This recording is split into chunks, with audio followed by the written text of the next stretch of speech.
السلام عليكم حبايبي، شلونكم؟ شلون صحتكم؟ ان شاء الله بخير ونعمة يا ربي. اليوم مسوين مدفونة السمك، طبعا الطعم يجنن. مثل ما تشوفون حبايبي الأكلة هاي تريد لها مثل ما يقولون صبر، يعني راد لها طولة بال. أول شي أنا هنا بديت أول شي أقلي السمك، بعدين جهزت المواد اللي هو البصل والفلفل الأخضر والثوم. ذني 3 أشياء ضروريات للطبخ. هنا بنات مثل ما تشوفون حطيت ماي وحطيت لومية بصرة، ما ادري ليش التصوير هالشكل، وحطيت كركم وراح اضيف الملح. طبعا هذا الماي راح اخليه يفور حتى اسلق بيه التمر. هنا بنات مثل ما تشوفون قليت السمك وكربت البصل والفلفل الاخضر والثوم. راح ابدي اضيف ذني المواد كلهن سوا، وراح اخليهم على النار. راح اضيف لهم من دهن اللي قليت بيه السمك.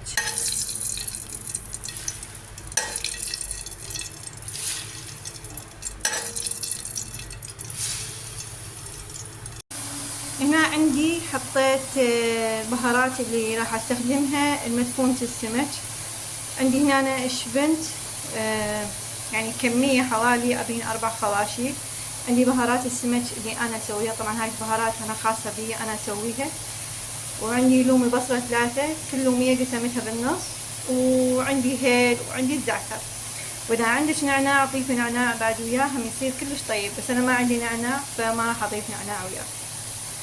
مثل ما تشوفون بنات وصل عندي هاي المرحلة والريحة عبت المكان، ما شاء الله الريحة كلش طيبة. هنا بنات ضفت نص خاشوقة كوب كركم، نص خاشوقة شاي قرنفل. هسه نضيف هاي المواد كلها على حمسة البصل.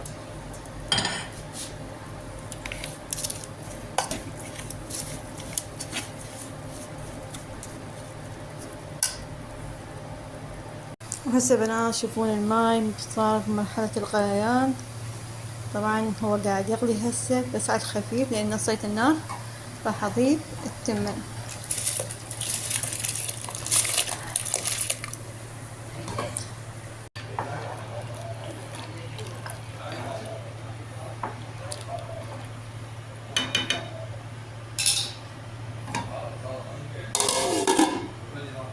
هسه حبايبي بعد ما وصلت عندي الحمسة هالشكل، هاي المرحلة راح اقسمها نصين.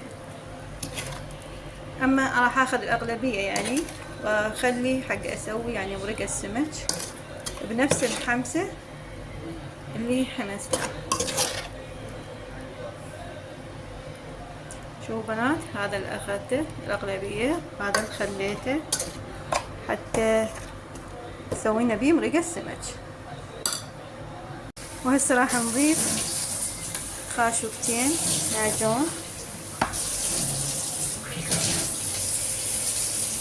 كلش كافي. هنا بنات مثل ما تشوفون انا اجمد الطماطة، اهرسها واجمدها ببطولة، يعني اخليها على شكل وجبات. طبعا ها طلعتها قبل وقت، وراح اضيفه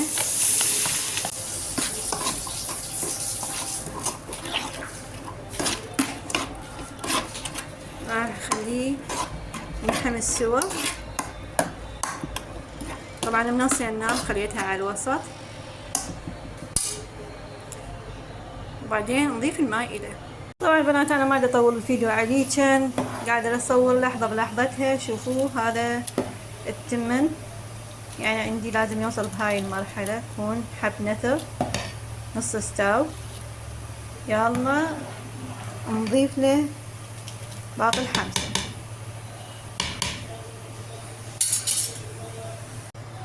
هنا بنات بعد ما فرغت التمن طفت شوية دهن، يمكن مبين عندكم او ما مبين. شوفوا، وهذا التمن وصل عندي بهاي المرحلة. راح نضيف شوية بعد دهن. انا هاي طريقتي، اخلي خبزة قاعد جدر، طبعا قاعد جدر مدهونة، راح اخلي الخبزة وراح أضيف التمن تدريجيا. راح نضيف التمن،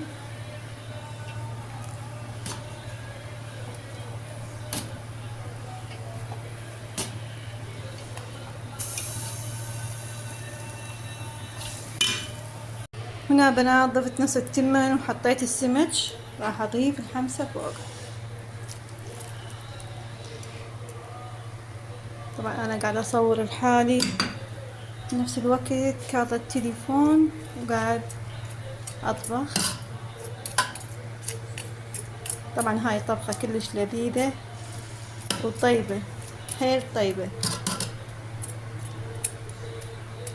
وأنا أحب أفنن السمك لأني أحب السمك. هسه نضيف الطبقة الثانية مالت التمن بالتدريج.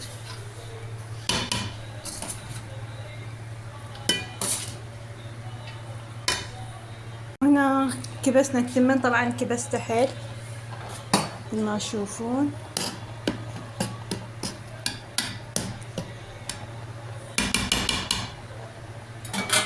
راح نغطيه ونخليه على نار خفيف حتى يتلابس شي فشي.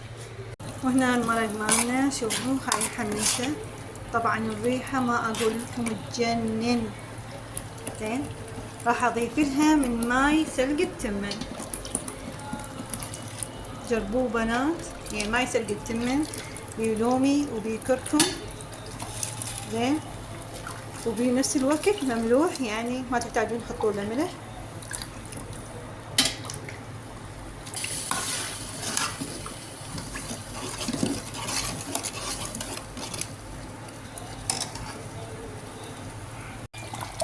هنا استوت مرقتنا.